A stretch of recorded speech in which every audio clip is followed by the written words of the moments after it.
Welcome to Two Tipsy Plants, a podcast where we talk plants and drink booze. My name is Sasha. And my name is Sasha. And welcome to the podcast where we explore the art of mindfulness and the beauty of wine.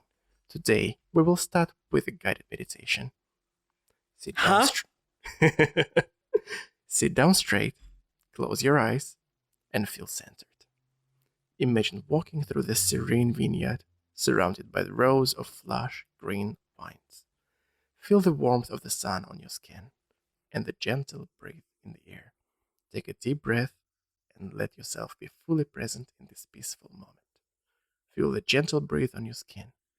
Light scent of sheep manure is tickling your nose. Now that the mood is set, let's open the wine. Okay, that's an interesting start. I like the little sprinkle of sheep manure.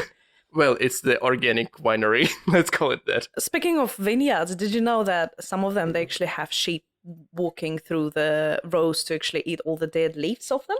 Yeah, it's very common in biodynamic and organic vineyards. Just in order to fertilize your stuff and just to fertilize your vines and in order to control your weeds, I think. Okay. Yeah. Okay, we have to be honest. We have actually already opened the bottle that we were supposed to open, just because we took some pictures earlier today, and we already opened it. And maybe a bit of sampling as well, which kind of gives us a bit more in-depth understanding of what kind of wine is this. Yeah, but how about you tell us what we are drinking? So yeah, today we are drinking the wine, Franca's Vineyard. It is Grenache. Vintage is 2021 from South Australia. And honestly, if you have a sweet tooth and love like jammy wines and that taste a bit sweeter, I do agree. It does. The strawberries are like recommend. Very strong. It's very heavy on strawberry flavor, like stewed strawberries or like strawberry jam on a nose and on a palate. And yeah, the other things that you can probably taste in there is luscious red berries and the cherry with fragrant spice, full-bodied unoaked fruit-driven style. Definitely the fruit, definitely cherries and strawberries. Both on the nose and like tasting a little bit of anise, I would say, as well. A little bit of herbiness as well, but it's very light. Not sure what exact herb, but yeah. It's a very nice wine. Was provided by one of the box subscriptions. There is one around New Zealand, several around New Zealand for food. This one, I've actually seen only one so far, which is for wine. It gives you 12 bottles of wine for 12 weeks. Did it go for 12 weeks? Lie down. Sorry, we have our third host, Rosie the dog. She just came to say hi, but she has a killer tail. So Sasha has this beautiful table with steel legs, and if she drums on them, it just makes a very loud ding noise. I love how you introduced her as Rosie the dog and Sasha the human. You know what it reminds me of? Adventure Time. Jake the dog and Finn the human.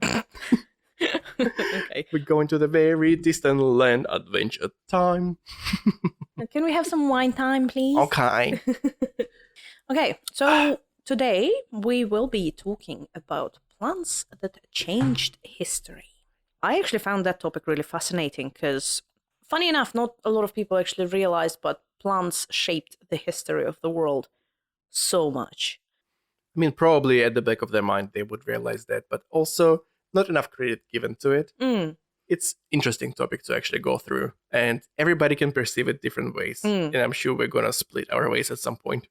Yeah, but it's just like I found it really interesting with different plants and how they actually either helped some empires or actually helped them to go down. Ooh. Yeah. Intriguing. So would you like me to start or would you like to start? I would like you to start, actually. I've got not that many plants on my list, but I do have quite a few in my head. Because like I started researching about them, and honestly, Fell asleep. Well, okay, yes, yesterday I did fall asleep. Not because it's boring, but because I was actually very tired. Honestly, I had a really long day at work. I had a really long day at work yesterday, so... Honestly, this week was quite long, so I'm so excited for the long weekend. Yeah, so if you live in Commonwealth, and New Zealand is a part of Commonwealth, we are Celebrating the king's birthday. the King's birthday. So first Monday of June. Yes, it's June now. Yeah, far out. It's already June. But yeah, the first Monday of June is it used to be called Queen's birthday, but obviously with the passing of Queen Elizabeth II, it is the King's birthday. Just change it to non-binary birthday. Right, so I will start with the plant that I think we've spoken about it before. Is it grapes? No, I'll actually leave that for last. And it's very appropriate topic, isn't it? It's very appropriate topic. Talking about grapes. Yep. I'll start with tulips. Tulips or 3 lips? 4 lips. 4 lips. 4 lips. Yes. Wow. I hope it's not a word. I hope it's like not an actual word. Anyway, do you know, why does it smell like meat? Like steak? It may be the wine though. Honestly, I just had COVID a couple of weeks ago. The first time I had COVID, my nose just went completely whack and just started smelling really different things. Now, same thing happens. Like I would sometimes smell things that Max is like, are you like high or something? I mean, I do have my boobies on. Boobies are essentially in scented candles that are heated on a hot plate.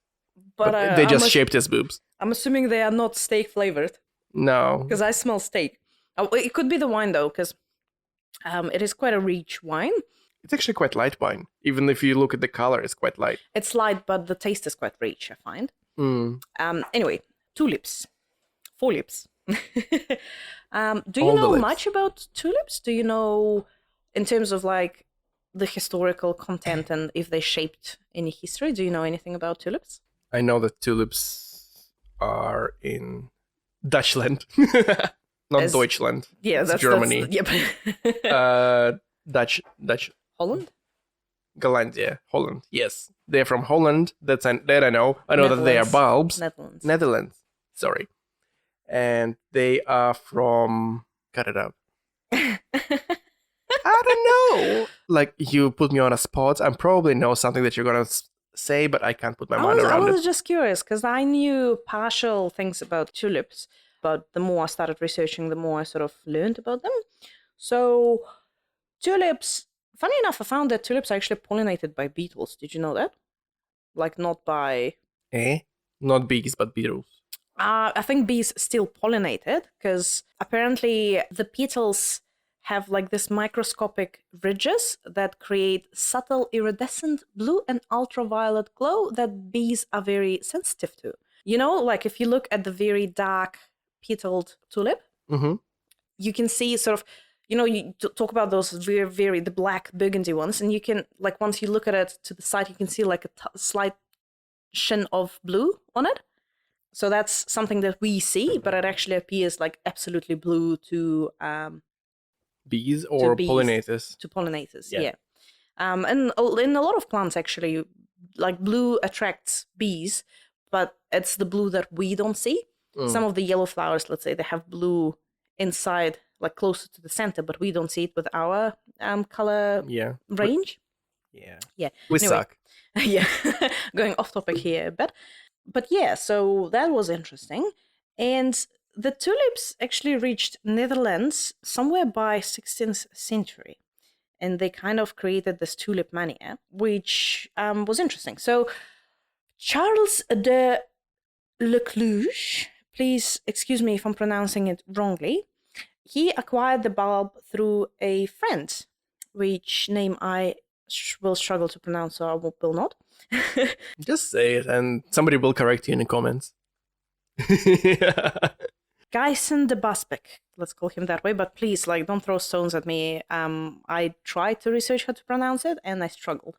This person was stationed in Istanbul as the Flemish ambassador. So he was traveling through Turkey, and on the hills he found this beautiful flower. And there was a local farmer who was wearing a turban. So he pointed at the flower and he was like, what is the flower name? But the person, the farmer, he actually thought that he was admiring his turban. So he said that the turban is called tulipan. I'm not sure if that's pronounced pronounce correctly, but that's the Persian of turban, and that's how that's how cute. Charles de Lecluge recorded the name. Charles Delusion. Apparently, the actual name of the plant is Lale. That's the real name of it. Alale. Yeah, and so tulips. I don't know if you know that, but there was like a craze about tulips and just the sale on the market of tulip bulbs. Do you know? Just give me a rough idea of how much one tulip bulb was sold for. Not money wise, but like compare it to something like something expensive, let's say. Because obviously the currency was different. $15? £15. Is it going to be pounds or dollars? No, compare it to something like a car or you know what I'm saying. Roughly. A car. Just an idea. How Just much do one you bulb. think one bulb was worth? To sell it overseas, I think. Just trades to between between A reach. pound of sugar. Higher. So one bulb was sold for the equivalent to a house in the garden on Amsterdam Canal. The hell? One bulb. The whole tulip trade is taught in economy schools because it was such an economic bubble where, you know, the price of one bulb grew so exponentially that at a certain point of time it just burst and tulip bulb became worth nothing. But also tulips started the cut flower culture, call it that way. Cut flower or cutthroat? Cut flower. Cut flower, okay. But yeah, like talking about depreciation of the prices over the plants market. I think we can see the same happening right now in front of our eyes, but for the houseplant market. Well, yeah, because the tulip bulbs, they were so unique. They cost so much, and people had that craze. So I actually want the most beautiful tulips. And you know how tulips... You are literally explaining the houseplant market at the moment. Exactly, yeah. And you know how Same tulips, they come in different sort of finishes and colors and shapes. Same with houseplants. Yeah, some of them can be frizzy, frilly. Like a fuzzy sort of edging. Fuzzy edges, yeah. Some of them don't open fully. I found it really fascinating.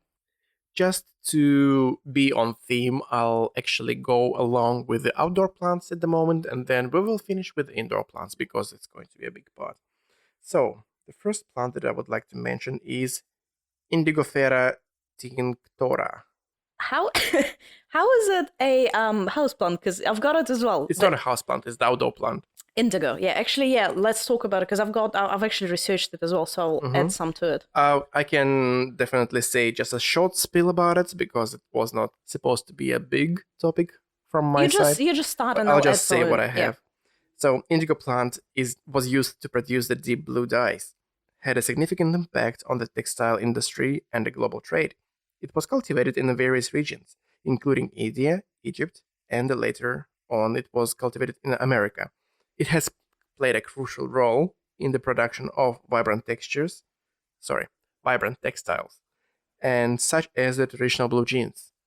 Like it's the way you extract the dye from it is by boiling the leaves. And it's a legume, actually. I didn't even know that it's a legume. I didn't even know that it's a plant. I didn't know that it's a legume. I knew that it's a plant. I will elaborate on your story a little bit. Okay, so, you're pouring more. I'm gonna say the same thing as I said before. How much are you pouring? The wine is divine. The wine is divine. Yes. Divine is pouring and it's very divine. I can put my glass closer to you so you don't have to reach out too far. Oh, the bottle's gone. And it's only like the beginning of the episode. I can still smell the bloody meat. Meaty. Honestly. Maybe because there was meat in there, yes. We made patties yesterday. We're sitting next to the kitchen. Yes, okay. The mystery. The mystery is no longer a mystery. So I'll elaborate a bit on your indigo. Don't elaborate on my meat. No, blowing your horn was enough. If you don't know what we're talking about, listen to the previous episode. Anyway, so did you know that Marco Polo was actually credited for discovering the dye? No. he wasn't credited for discovering the dye, but he was credited for bringing the dye to the West. So he discovered it in India, as you said, in one of the places. in 1298.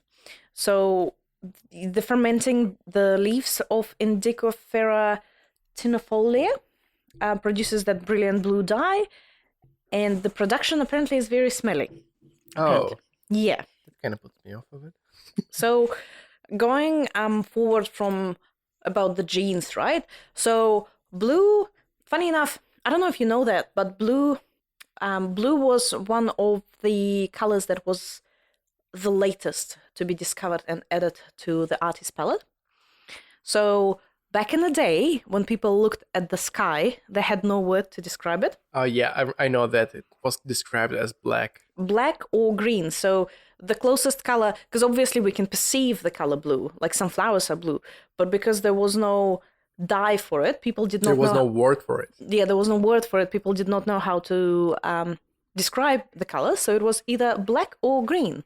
Yeah, that opens up the whole different conversation about being able to speak different language. Kind of opens up the perception of color for you a bit more. I'll just quickly elaborate on that. But both Sasha and I, we also speak Russian, and in Russian there are so many more words that you can describe different shades of blue. And apparently there was a test done with people looking at different shades of blue, and Russian speakers could actually describe different shades, where other language speakers, they just called them all blue, which is just interesting. It's slightly off topic, but yeah, anyway. So the blue represented... Is it just Russian speakers, though, or is it just like well, that Slavic countries? That particular test was done with Russian language speakers and English language speakers, I think. Well, to be honest, for English, it's like blue, light blue, and... Well, there is turquoise navy. as well, but it's kind of navy, yeah. A lot of blue is also called indigo, actually. There you go. Anyway, the industrial age boomed, right? So people started working in factories a lot, and people started demanding fabrics that were sort of long-lasting. And obviously what fabric it is? Jeans, as you've mentioned before. But deriving the dye from the actual plant, the Indigofera tinifolia. How do you pronounce it correctly? Where is my thingy? Where is my thingy? Because mine is handwritten and I'm not sure whether I've written it correctly. Okay. Indigofera tinctoria. Tinctoria, there you go. Anyway, the indigo plant. Deriving it from that was quite expensive. So people started trying to derive the blue dye out of different plants. There's another plant that's called Isatis tinctoria as well, which is also called wood, that was used to create blue dye too. And I think that plant was a bit easier to access. But then also in 1856, William Henry Perkin discovered the synthetic version of the dye called Movine. And actually he was trying to do that while trying to create a synthetic quinine, which we'll talk about later. I have it too. Yeah. And then in 1860s, the German Adolf von Bayer. I was a bit scared for a second. Not that Adolf. So he but still German. He synthesized another indigo blue, and he actually won a Nobel Prize for it in 1905. So because of all of those... Good job, Adolf. That's the only time we're going to say it. Because of all of those synthetic dyes, Indian trade actually went down by a lot, just because synthetic dyes replaced the actual Indigofera plant, because obviously it was cheaper to dye jeans with just that synthetic dye rather than the natural dye. And that actually put fuel into India trying to separate and become independent from British Empire. Huh. It's a part of it. Like, it's not obviously not the only reason, but was the other one tea? That's the part of it. And then apparently the sales of the synthetic dye that Germans created also helped fund Germans' entry into World War One. Not well done at all. So it's interesting, right? How just one plant Can change the course of history. exactly because it Not was change it, but like sponsor it. yeah. Because I mean, even though it's the synthetic dye that kind of helped fuel, Germany entering the World War One, but it was inspired by the dye that was derived from the natural plant. Also, side note, question: before the Indigofera, what were they trying to derive the blue dye from snails? Not sure. Never heard of it before. Because I remember there was like a way to derive some color, and it was derived from snails, and it was bloody expensive, and Okay. it was only used for beautiful paintings. Okay. No. Fun fact: if you absolutely off topic, but if you marinate garlic in vinegar, it turns almost brilliant blue. Yeah. It's still edible, it's still fine, but the jar looks freaking brilliant blue. Also, you can do the same with a pea flower, which is also legume, so probably Well, no, garlic is not a legume. no, but the Oh, the Indigofera. Indigofera is. Okay. Yeah. So there you go. That's the Indigofera, the indigo plant. And I've been able to Google while we were talking. It was snails, and it was derived for purple dye. Purple dye. Okay. Yeah, purple dye is funny. But anyway, it's a completely different topic. It's just a fun one. What's your next plant? My next plant will be rubber plant, but not the rubber plant that we are thinking about, and not the rubber plant that is from houseplant. It is Hevea brasiliensis, which you have definitely in your book. I'm just curious to see it. Yeah, that's the one. It is native to the Amazon rainforest. Its latex sap, which can be processed into rubber, revolutionized industry and transportation in the 19th century. The development of vulcanization techniques by Charles Goodyear enabled the mass production of the rubber product. Enabled the mass production of rubber products. But also, if we want to expand it from the very close history, the first people who have actually derived the sap of the rubber plant were Mayans. They would mix the rubber sap with the juice from morning glory vines to make it less sticky and more elastic, and they would make the balls out of it to play ball. Okay, like toys. Like toys, yeah, like into balls that they would use for their ball games. It's essentially soccer / football of Mayan civilization. Okay. If you have ever watched a very underrated Disney cartoon, El Dorado.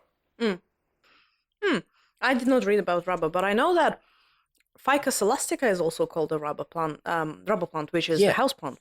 You still can probably get some similar rubber sap from it, but the rubber comes from this plant, which is Hevea brasiliensis. I do wonder, because they kind of look similar. If you look, well, I haven't looked. I mean, the picture that I have in my book kind of looks very similar to the Ficus elastica, which I actually have at home as well. Do you have a Ficus at home? Yeah, there. Oh yeah, I can see the elastica one. Yeah, because the and other one Ficus is benjamina as well. Fiddle fig as well, which is Ficus. like if you look at the leaf, it looks kind of similar. It looks a bit thinner.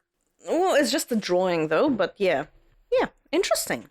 Okay, I want to talk about coffee. I have it too. Well, I guess a lot of plants that we are talking about, they kind of made. I didn't want to talk about like other plants, like potato and things that are very big. But if you want to talk about it, you're more than welcome. Yeah, The only potato I have is Rosie. yeah. I just thought they're a bit too generic, but yeah, maybe we'll talk about coffee. I actually have another plant, but I'll because you have the same plant, but we'll talk about it together. But yeah, so coffee arabica. But obviously there are other coffees as well. Actually, speaking of coffee, where is mine? I actually came here with a coffee. I probably need it. Besides being a drug that is very addictive, what is it? Again, Marco Polo. Marco. Polo. So he is credited with bringing coffee to the West. He was also the first, one of the first Europeans who brought back Brazil wood, ginger, cloves, sago, and turmeric. Sago sounds very familiar. Sago palm? Yeah. So, yeah. Do you know how coffee came to us? Do you know where it originated from? No. Do you know where it's like originally from? Arabica? Arabia? Well, close. Ethiopia. So Close. it is believed that it's the monks of Ethiopia who first introduced coffee as a drink. There is this story, right, where one of the goat herds, he was looking for his flock. Is it flock? No. Yeah. He was looking for his lost flock. And then he found his goats eating this red berries of this plant, right? So he was like, curious, I'll eat some too. And he really liked the flavor of it. So he decided to share it with the passerby. He is weird guy if he likes the flavor because it's like bitter. Well, to be honest, I've And never... it's even not fried. It's in one of the box stores that we used to work at. They actually have glass house. Oh, the conservatory, yeah. In the conservatory, they have the big coffee plant, which is Arabica coffee. Oh, that's right. Okay, yes. Yes, and they have actually cut it down like several times already by now. And I think right now is the season to pick up the berries. I don't even know. Are they like? Could they be poisonous if you eat them? Well, the guy have eaten them and like the flavor, so it's a story. It's a story. I don't know how old that story is, but apparently, yes. So how old did the guy get? So apparently, he tasted the berry. He really liked it, and he decided to share it with a passerby, a person who was passing by. Passing by. And the person who was passing by, he is actually a monk. So he brought the seeds to his monastery, they cultivated them, and the coffee drink was used to help the monks to stay awake during their prayer. Yeah. Druggies. So also economically, coffee Arabica is the highest coffee that like is in trade. 70% of the coffee that we have is actually coffee Arabica. But is it quality-wise? I'm not sure. In terms of quality, there are other coffees as well, but coffee Arabica is like the most popular one, right? There is the second one after it is the Robusta, coffee Robusta. Yeah. And what is the one that has the cats shitting it? I can't remember. Loak? Kapilawak. Yeah. But that's the type of the fermentation of the coffee, but I don't know what the actual name of the coffee is. Anyway, actually it could be coffee Arabica as well. I'll get to it now. Did you know that the bean is actually considered infertile once it's taken out of its fruit shell? The introduction of coffee to the West was like a rival to Spanish chocolate and Chinese tea. And apparently the Dutch were actually the first ones to bring it to the West and actually sort of start growing the coffee, right? So they started growing it in the greenhouse in Netherlands, almost said Dutchland as well. And throughout the 17th century, they shipped coffee to Malabar in India and Java, that is in Indonesia. That way, Indonesia actually became one of the biggest coffee producers, and Dutch people, the masters of the trade. So I do wonder, because obviously Indonesia makes a lot of coffee as well. So yeah. And then the French grabbed a grip on the crop as well. And the coffee moved to Central and South Americas and Sri Lanka as well. I do wonder if coffee, tea, and chocolate, which are quite the staples in every pantry and kitchen and always have been, have entered the market at the same time or approximately the same time. I'm not sure about that, but actually all three products have caffeine in them as well. Chocolate, tea, and coffee have caffeine in them. For people who like hot chocolate because it supposedly does not have caffeine. Any chocolate has caffeine in it, yeah. Well, except for white chocolate, because technically it's not chocolate. But anyway. And then apparently the coffee became this status for people. So the coffee houses, they were like an artistic place at first, but then they became the places of business. So that's why even today, when we want to have like a business conversation, sorry, Sasha's like stuck with an open mouth about something to say. But yeah, they, you say, oh, would you like to go for coffee Copy. Would you like to go for coffee to discuss Copy business? C? I was just trying to say that, was it artistic or was it narcissistic? Possibly both. Yeah. But then the trouble is, so once coffee moved to the equator part of the world, what coffee started doing is the actual plant. While the fruit was ripening, another flower was opening up. That meant that the production almost doubled. So it became quite labor intensive to actually pick the berries, just because there was another flower right next to it that was about to give another fruit. And what you would think that it would be a good thing. Yes, but what I'm saying is it became labor intensive, and people were almost slaves pretty much working for the big companies who were the merchants of the coffee, right? This is where the trade, not aid, was born. Yeah. So when we're going to be talking about the grapes, remind me about the slave trade. I'll have something to share with you. Okay. So obviously it made millionaires out of the manufacturers, but the labor, they became pretty much slaves because they were not paid enough. So this is how trade not aid campaign was born, and it was actually asking for the profits to go back to the countries that actually was producing the coffee. And this is where pretty much the fair trade was born from as well. Yeah, but can you live without coffee? Personally, no, I love coffee.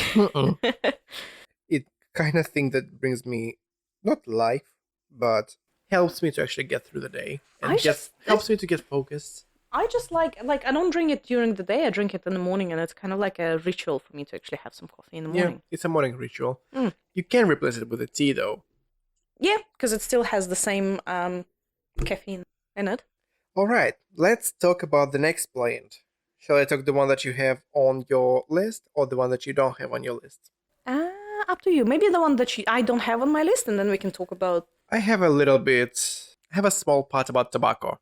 It was native to America and has a complex history. It was cultivated and it was widespread and used by indigenous culture, where later it was adopted by the European colonies, and leading to the development of large-scale tobacco production and the establishment of tobacco plantations. Tobacco trade became a significant driver of the global economy and played a role in the colonization of America. What this part of sentence made me think about was, did people in Europe have actually smoked anything before tobacco was introduced from America? I'm pretty sure they did. And I'm pretty sure they did as well, because I have actually looked up through ChatGPT, because that is the very quick way of finding information these days. And yes, there were a lot of... You know my opinion on ChatGPT, but I don't like the thing. Anyway. I'm not... No, I'm just saying, continue. I'm just saying I don't like it, that's all. It's not the thing that I rely on it, but it is very good way to find a surface information that will help you to dig deeper. Yeah. But yeah, Europeans essentially have been smoking a lot of different stuff that was essentially... So funny. No, it was not weed. It was not cannabis. It was different stuff that was used as herbs and mostly used as a medicinal thing. But of course, people were smoking it as a recreational thing.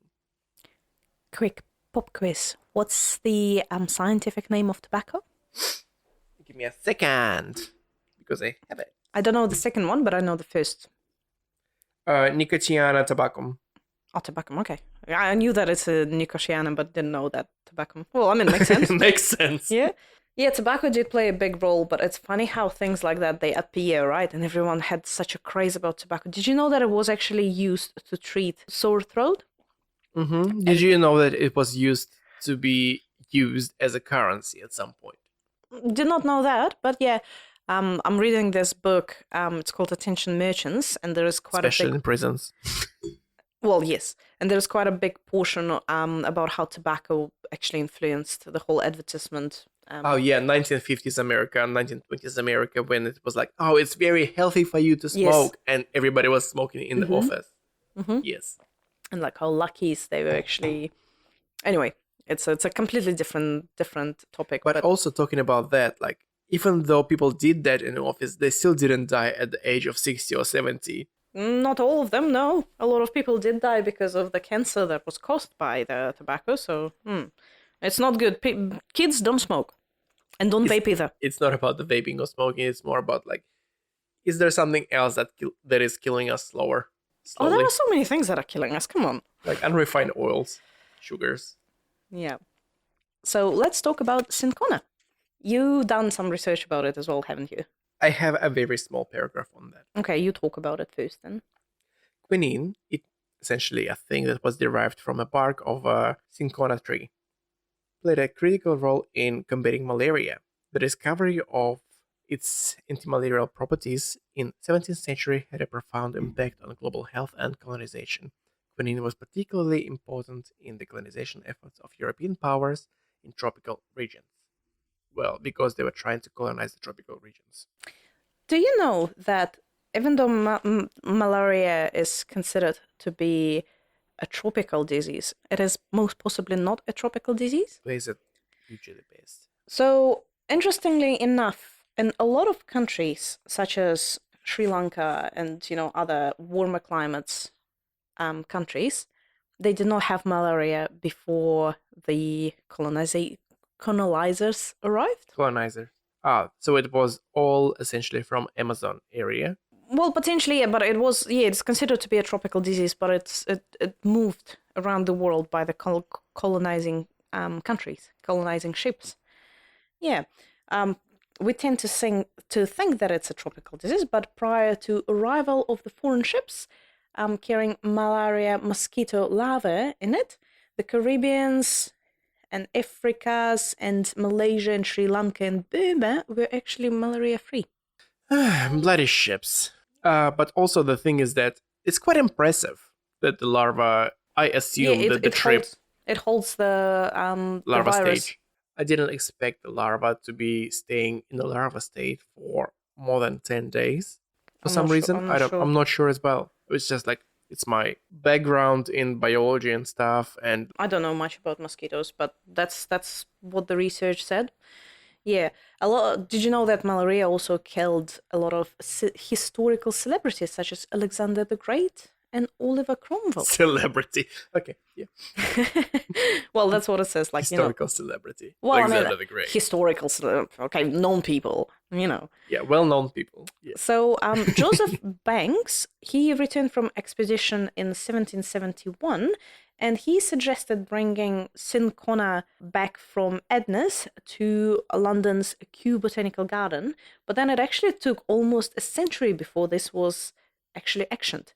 So he kind of he kind of predicted that we would actually need that plant, but it was almost a century after that they've decided to do that. Funny enough, 13% of 400 different species of mosquitoes can carry malaria in them, which is fascinating. It's quite a big percentage if you think about it. Well, to be honest, mosquitoes all have the same structure. I don't see why it is a surprising fact. Well, a lot of mosquitoes also feed on fruit, believe it or not. Oh, yeah. That is a good thing to know. So, how people came to know about the cinchona plant and its properties. So apparently, Quechua Indians, they called the tree quina quina, which pretty much means bark of the bark. And the medicine derived from the bark was used to cure a lot of different diseases. So those the Quechua people, they were very nice, and they actually shared that knowledge with the Spaniards, with the mercenaries that were in the area pretty much. And what happened is the forests were pretty much driven to extinction because they were nice and shared that knowledge. By the end of the 16th century, fleets of Spanish ships were transporting the malaria cure back to Europe and South America. Forests were almost lodged out, which is really sad. In 1865, Charles Ledger sent some seeds of cinchona back to England to his brother, and apparently the cinchona seeds that he sent, it had about 10 to 13% of quinine in it. So quinine is the compound that actually fights malaria. So he sent it back, right? And they liked that plant. They started propagating it. Sasha opened another bottle of wine, and apparently it's a good one because he's smiling. Let me finish. Okay, how about I finish about this plant and we can talk about that wine? Anyway, so yeah, he shipped it back to England. They started propagating it, but the plant was susceptible to diseases, so they grafted it to a better stock root, and the plant took off, right?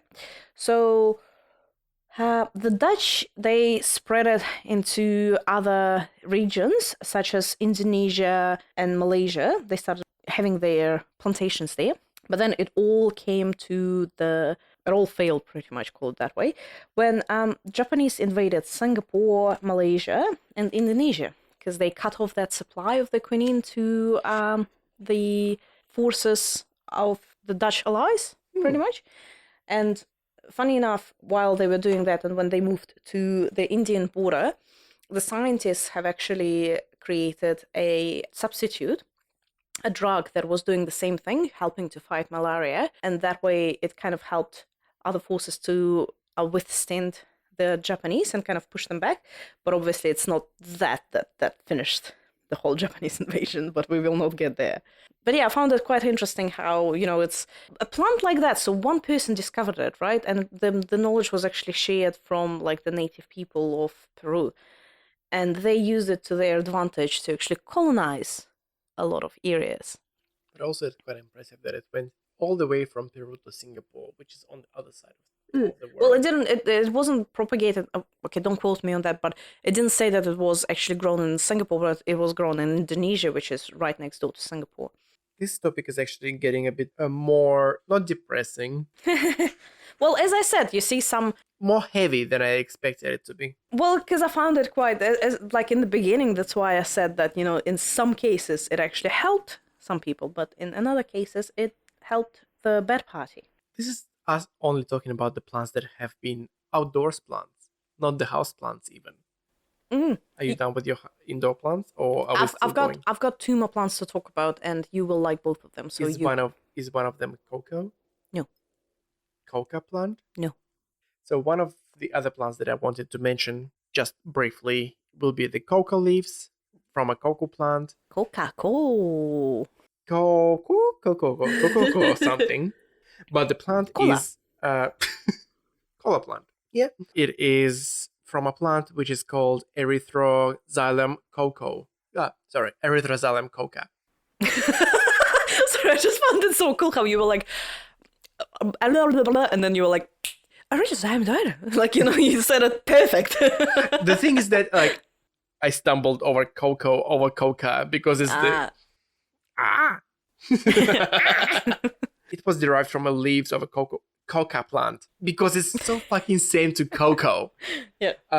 It have been used for thousands of years by the indigenous peoples of the Indian region and it was used for stimulating and medicinal purposes. I think second bottle is a bit too much. But the plant coca was used for medicinal and for the stimulating purposes. The extraction and commercialization of the very strong drug derived from that. A very similar word. Yeah, in the late 19th century and early 20th century had a wide-ranging impact on society, from medical use and overuse. Yeah. It is. Still is. It's just interesting how a lot of drugs, be it medicinal or recreational, they're still derived from plants. Obviously, a lot of them are synthesized, and this is where the problem is, actually. But that's when it actually starts from. People, usually, let's be honest, it's people who are very into traditional medicine. They discover that the plant has something nice, side effect that can actually treat stuff. So the native people, are you saying that they discover positive effects of a plant on, and then it gets used and abused by the white people? Yes. Let's quote that. All right, let's get out from the depressing topic. The next plant that I have is fun, but it's also a little bit depressing, not in terms of the way it's shaped. I will introduce this wine when she will be talking about the grapes. Yes, because I actually want to finish mine and try that as well. because I'm still having the previous wine, Sasha. Anyway, You're talking too much. Vish. Let's talk about the plant that you actually like. I'm actually looking at a lot of it around your house. Oh yeah? No, Philodendron. no, Monstera? no. Do you know what it is? Oxalis. No. Sphagnum moss. Oh. Okay. You've got a lot of it. Like Sasha has climber plants on the poles, and the poles have sphagnum moss in them. I actually found it really fascinating. I started reading about it, and there are a lot of facts that I did not know about sphagnum moss. Have you ever seen it in real life, like in the actual bog in real life? Yeah. When I've been studying in Lincoln University, we would have a lot of field trips, and in deep forests, you Yeah. will find a lot of very thick moss. And you would realize, oh, they're actually exporting moss from New Zealand. New Zealand is one of the countries, but sphagnum moss is available worldwide, pretty much. A lot of. And so expensive. You can just go into the forest and get it. Well, you shouldn't be doing that, but anyway. Yes. So I don't condone it. So I have seen it in real life down south in New Zealand, and I actually found it beautiful. Like, I did not realize how many colors it has in it when it is not like packaged in a pack that you buy from like a box store, but when it's actually in the natural environment, right? Yeah, you can go and look into my Venus flytrap and see that it's still growing in the moss. Speaking of Venus flytraps and carnivorous plants, this is where they mostly thrive as well. Sphagnum moss provides perfect environment for them to actually thrive, and this is where I saw, what is the other one called? Not the Venus flytrap, but the sappy one, sundews, also known as Dracaris. I saw it firsthand. I think I was so excited. I sent you pictures because I was down south, right? I was taking pictures. I was like, "Oh my god! Did you know that they actually grow in New Zealand, like outside?" Like, I did not even know that New Zealand has. And me just native- sitting right here over here, forgetting about you sitting there, like, why is it not growing in New Zealand? I'm sure the climate is fine for that. And Yeah, they naturally grow here. they're quite expensive. Yeah. Like $30 a plant. Yeah, yeah. But also that's one cool aspect about sphagnum moss. The other one, did you know that sphagnum moss has antiseptic qualities in it? No, that is actually quite a good thing to know. Yes, and apparently during World War during World War II, they made pads out of sphagnum moss for wounds. Do you know what else they have used during the World War II and one for the injuries? What? Maggots. Yay. You know why? Why? Because they actually eat around the necrotic tissue, the gangrene and everything, and they will eat everything that will make you essentially die. Yeah, all the bacteria that actually All the bacteria and all the stuff that is going to spread and eat you up. So yeah, that was really cool, but also because sphagnum moss likes the acidity and it's very acidic itself, it prevents a lot of fungal diseases as well because fungi just doesn't grow in it. I found it really fascinating.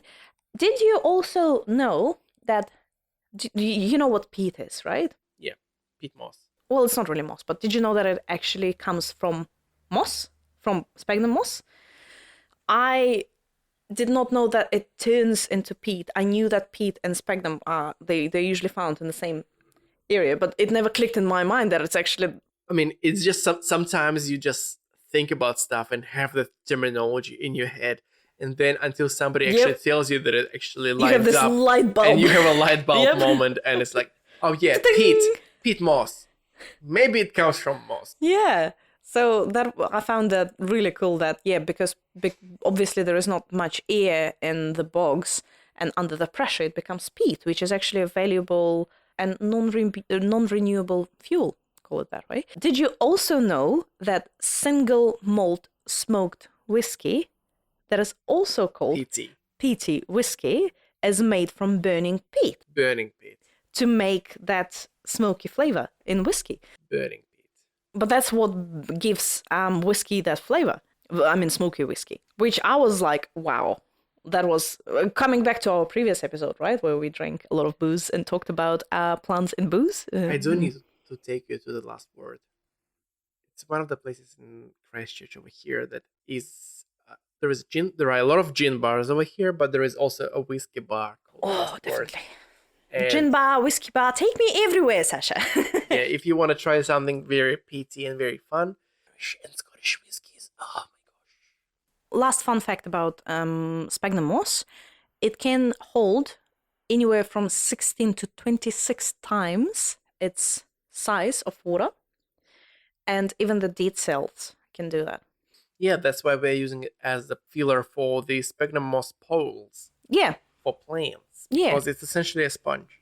pretty much, yeah.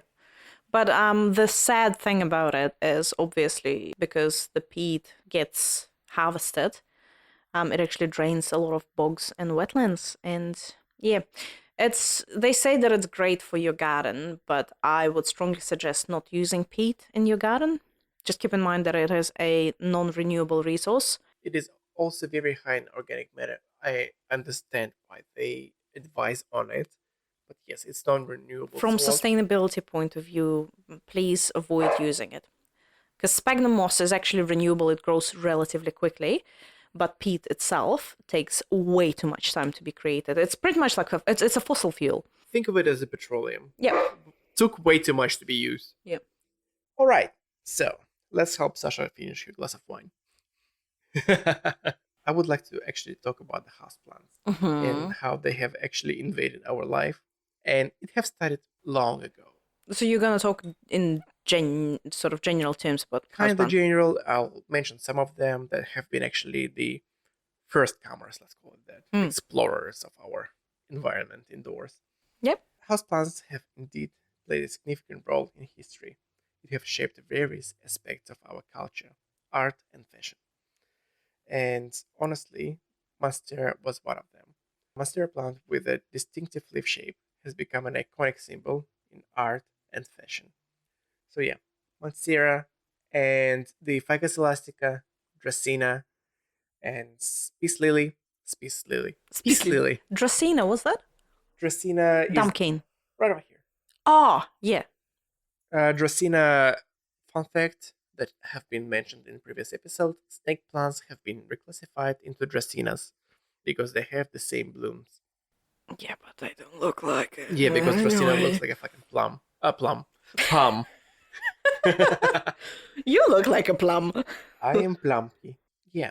Also, houseplants as we know them today became very popular during the Victorian era, which started in 1837, for example. I do wonder if that's because the exploration of the world started and they actually wanted to bring that. Essentially, they wanted to bring something exotic and Yeah. interesting into the indoors, and that's what happened. Like In my head, I just have this Victorian indoor pool with all this beautiful palms and like monsteras. Like it's just the picture that sort of. That's very like some vampire thing, you know? Like I don't think that was the case, but yeah, sure. I don't know why, but that's how I imagine it. But yes, Victorian era have been very prone for the houseplants coming into their life. Indoor gardening became very popular, and they have started doing a lot of ornamental pieces in it. And advances in glass manufacturing and heating technologies made it possible to create suitable environments for plants within homes. The incredible availability of exotic plants species due to the exploration and the trade further fueled the houseplant trend.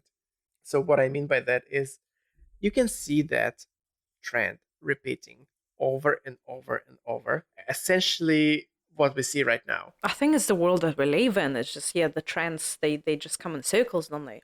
It's a very cyclic thing. So indoor garden during the Victorian era was very prominent trend among the upper and middle class. And one of the examples would be the Espidastra, which is the cast iron plant. It was very popular in that era just because it was very hard to kill and it was very easy to grow anywhere. It doesn't mind growing in shade. It doesn't mind overwatering. Like Sounds like a snake plant.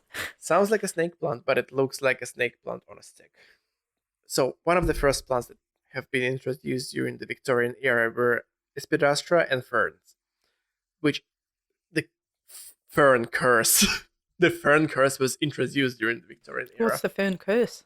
Well, because I don't know how people grow ferns. I see what you mean. Well, yeah, maidenhair. Maidenhair. It's beautiful fern, but it just didn't survive. Devil's hair, that's what I call it. And yeah, if you like ferns, but you can't grow them, and you would like to grow something else, and you would still like to call it a fern, I would like you to try the bird nest fern. Is it the bluish one? The one that I have over there. It looks like seaweed. Looks like seaweed. Yeah. And it's just very hard to kill. I haven't watered it for 2 weeks at some point, and it got very dry. But still here, got a little bit crispy. Let's be honest. Sorry, Sasha poured me the wine and it smells so nice. And she doesn't know what it is, so let's taste her nose. Test her nose. I know that it's a Merlot. Okay. Honestly, I can smell it. Because you can smell it. Well, I said, you know that my favorite wine is Merlot. Yeah, I know. I can smell it. I have ice hockey game to go to watch later today. You can crawl. It will be a fun game to watch. Without looking into the notes and everything, let's see what we can actually smell from it. It's an interesting it's an interesting episode, right? Where mid-episode we're starting to talk about a different wine now. I smell cocoa. Okay, don't judge us. It's a long weekend. I smell bark. I know what you mean. Like conifer bark, believe it or not. Mushrooms? Yes. Like forest floor. Chocolate? No. From sweetness perspective, if you can smell anything like that.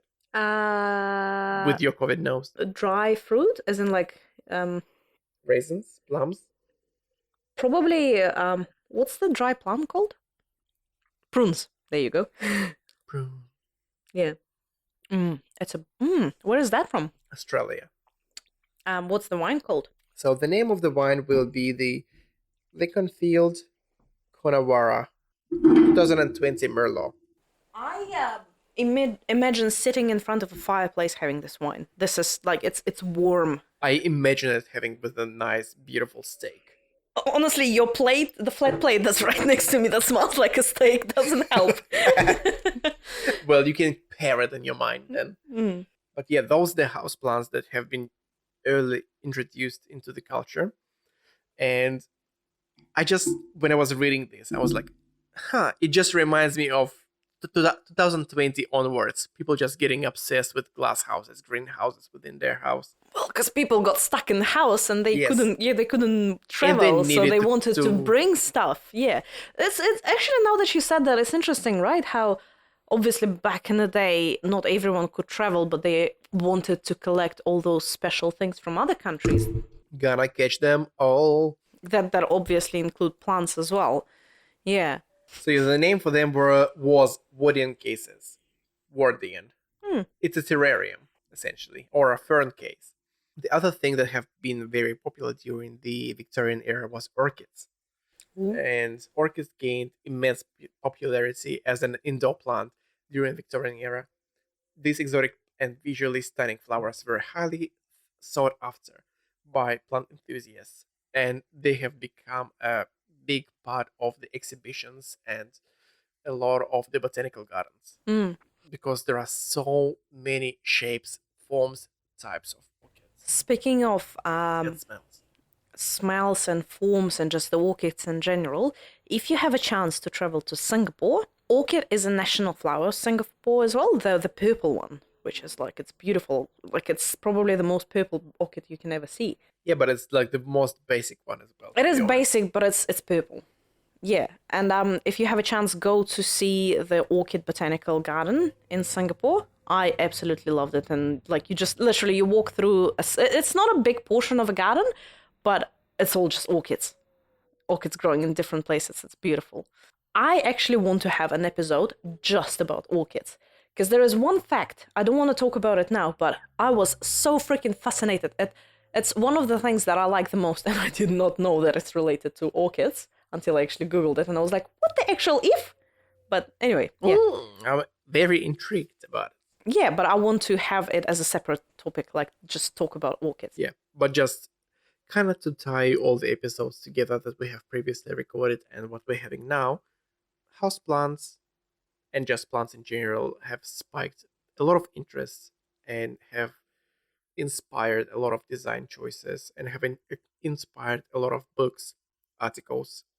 But also not only inspired like artistic side of the human sort of expression, but also medicine, history. Fashion, creativity, everything. Exactly. And that's why I love plants, and that's why we are, I think both of us, that's kind of the reason why we decided to have this podcast, I feel like, because both of us are passionate about plants in our own ways, but And then we just tying it all see together. We Yeah. just see that the plants just entangle throughout our life. Yeah, and we just want to share it with the world. Okay, to sum up today's episode, I want to finish it with a very appropriate plant, wine grapes. Ooh, let's talk about it. I have Sauvignon Blanc growing in my backyard. Did you just root it? Like, is it rooted? Is it growing? It is growing and rooted and growing nicely. Do you know how to make wine? Like, are you planning to make wine out of it? No, but I want to make it just a focal talking point, conversation point. So wine was present in the Chinese history. It was present in South American history as well. But obviously it is very popular among fairer-skinned people. Do you know how What people? fairer-skinned people? White people. Okay, fairer. Do you know why? No. It's actually very religious. Wine is very much associated with the church and Christianity. But it became a thing before Christianity, like long before. Like Egypt, Rome. Well, I mean, even I'm not religious at all, but I do respect anyone who is religious. So if something that I say is wrong, I apologize in advance.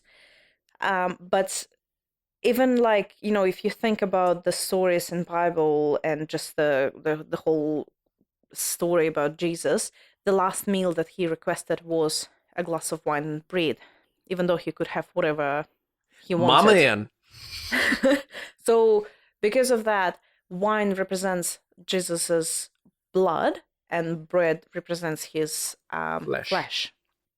So that's how it became quite popular among European sort of side of the world, which I found quite interesting. And did you also know that most of the vineyards that were established in France were actually established by the church as well? What? Yeah. Have you seen that meme on YouTube or anywhere? It's just like Miss Universe and everybody's trying to introduce their country and everybody's like, and she's Belgium! like, France! Yeah. So did you know that, a lot of vineyards, they actually belonged to the church, the vineyards that were established in France. And obviously, like, with the religion being not as popular in the future days, it kind of got bought by other producers and stuff. And it was then brought to the rest parts of the world, like New Zealand, Australia, and other places as well. But I knew that it played a big role in the Christian religion, but I never actually thought that it could be the reason why the European side of the world appreciates wine more rather than like the Central Asia or other parts of the world as well. Let's agree to disagree because I think it became popular way before that. I mean, obviously it existed before, the whole popularity and stuff, but it was it boomed through the church because church established vineyards in France and stuff. Yeah, as you've mentioned, it says that Georgian people, as in from Georgia, made wine. I don't know how many thousands. Way before. Exactly, and obviously, Georgian wine, mwah, love it. Anyway. Yeah, one of the TV series that I'm watching at the moment, which is called Sex Life, there is a. Sorry, yes. I'm just like, how is it related to wine? But okay. Yes, in the second season, they have a person who is Persian, and he's like, Persians have developed and invented essentially wine. Yes. And well, that's the thing. Yeah, like what I'm saying is, it kind of boomed with the religion and the church, but it obviously was a thing way before. Wine was actually wild wine grapes were available to mines as well, but they did not make a wine out of it. So yeah, I think that's a good plant to wrap up today's conversation with. Did you learn quite a bit today? A lot of stuff that I haven't known. Yeah, but and even like refreshers were actually quite nice as well. when you did your own research, Surprisingly enough, there was not too many crossroads. Let's call it that. well, we researched similar plants here. Well, I guess when you literally try to research for the plant that has changed the way of our life and way of our history and the course of our history, it's going to be a lot of similar plants. But I also feel like both of us are interested in different aspects of plants and the history, so we kind of researched different elements of the same plant as well, which is great. On that lovely note, I think we will wrap it up today. So that's a wrap on Two Tipsy Plants. Thank you for getting tipsy. Hold on. Thank you for getting tipsy. Yeah, tipsy is the right word to describe us. Thank you for getting tipsy with us today and joining in on our plant-loving shenanigans. We hope we've inspired you to grab a glass or two or three of wine and give bottle or two, three. And give your... Okay, don't judge us, it's a long weekend. Anyway, and give your leafy friends some extra love. If you would like to help our podcast, feel free to follow us so you don't miss out on our next wild and tipsy adventure. And don't forget to spread the word. Keep it green and keep it tipsy.